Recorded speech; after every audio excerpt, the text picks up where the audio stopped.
Off, finding out what else is taking place in this exhibition here. Jane, where are you?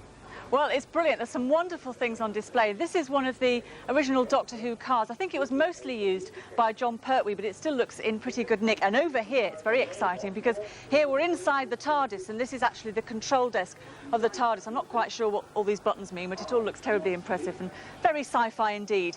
Very much more scary, though. Over here, we've got some of the Doctor Who monsters. This one I wouldn't like to come across on a dark night, I'll tell you.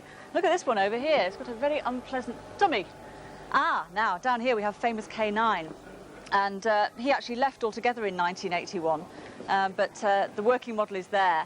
And next to him, the most horrible monster of all, of course. I remember these from my school days, really giving me nightmares. This is Dalek. It looks quite benign now, though. And a bit of a fashion display here from Doctor Who, one of the wonderful garish costumes they used to wear. And not sure which series this came from, but they're quite noted for that, weren't they?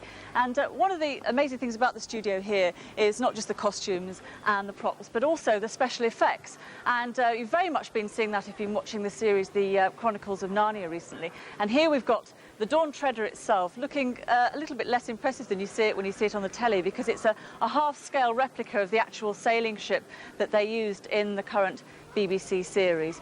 And one of the things that I love seeing when you come around an exhibition like this is all the sort of special effects. And they've got a brilliant one over here, which is a cobweb machine. And, ooh, I've always wanted to do this. Feel what it actually feels like real cobwebs. Very unpleasant indeed. And over here, they've got some of the scale models from Red Dwarf. And it's incredible that you actually believe it when you see it on television and the way they film it and everything, that it does look credible. And you see them here, they're all so wee. And here we've got Craig Charles, which, when you saw it on the telly, of course, as Dave Lister, it appeared absolutely enormous, 20 foot high. Another rather unattractive monster over here. And one thing that really fascinates me about being here at Ealing is this. Now, this here is the tank. And would you believe, in this tank, which doesn't look very impressive, I mean, as a swimming pool, it wouldn't be great, is where they shot The Cruel Sea. And underneath here, you can see the underwater team who give displays.